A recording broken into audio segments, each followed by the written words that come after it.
Hey guys, Simply Betta here. Today's a fun day.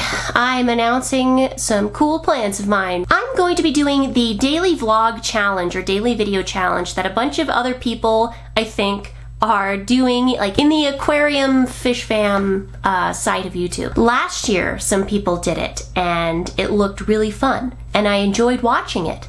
I watched a ton of them, like Gianne from Inglorious Bettas and Bob Steenfod, and it was cool and it was interesting and it was entertaining, and I think that might be one of the things that inspired me to start a YouTube channel, is watching some of my favorite people do those daily vlogs.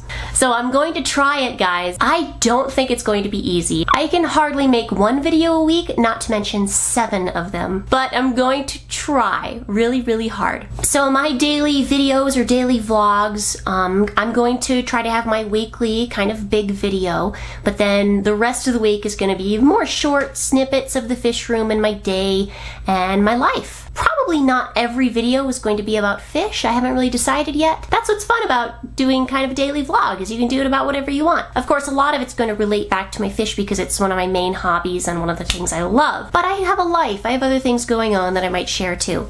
I feel like to really motivate me to make a video every day and succeed in the daily vlog challenge, I should have a prize at the end of it. Like if I do every single day, I get some kind of prize. I'm gonna have to think for a moment what that prize might be. So let's start this first vlog out with what I'm doing today.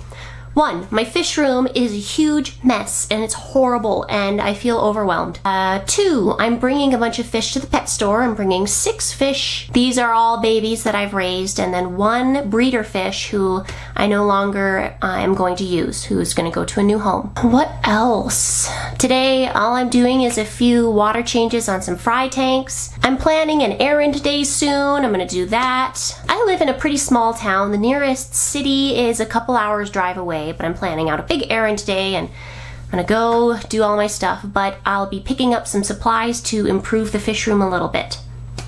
So that's exciting. That's about it. I'm gonna turn this camera around so you guys can see the crazy mess that it has become in here. Your eyes. Look at this. It's crazy. Oh, it's just the worst mess ever. Okay, I've probably seen worse, but this is pretty bad. It's gonna take me a while to clean up. Basically, I'm cleaning out a bunch of jars, some more dirty dishes I call them, and I'm going to bring upstairs and clean and sterilize. I have little cups all over the place that are filled with juvenile males that I've been pulling right before I started this video. It's about that time where I need to pull out the males from this spawn. They've been getting along really great, but I'm starting to notice some aggression. And I also have 2 little spawns down here. I've had to start pulling the males from here. These are the beginnings of my spade tail line. Guys, before I hear any complaints, these tanks, they're not dirty. They're just super ugly and filled with algae right now. I see that? That's not dirtiness. It's just algae. Algae is harmless in my opinion. It's perfectly fine for a tank to be filled with algae. It's just ugly. That's all, especially the brown algae, which I have a ton of. Oh, it's just ugly. I need to clean my tanks. Hey guys. Oh yeah, hard water stains all over the place. Come on, Taylor. Get with the program. Make it pretty.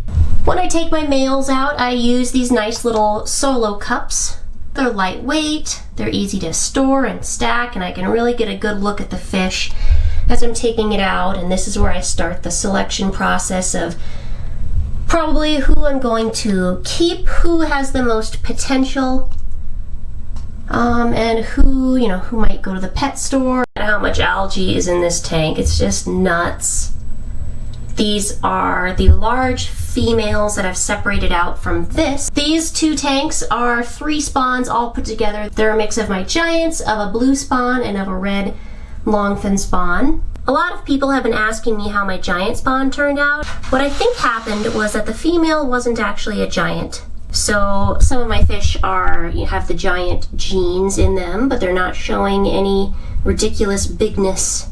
Clean up all this stuff, do fish dishes, clean the tanks, do some water changes on my fry. So that's day 1.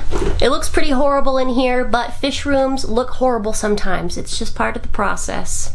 So I'll get to work. I have a pretty big list of improvements that I really want to make this year. I call them my fish room resolution. It's really just a big list of improvements that I'm calling it the to-do.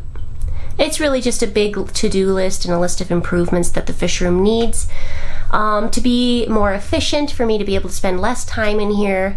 Even though I love my fish room, I have to make it more efficient because I have a lot of other things on my plate. Thanks for watching, guys. Have a great day, and I will see you tomorrow.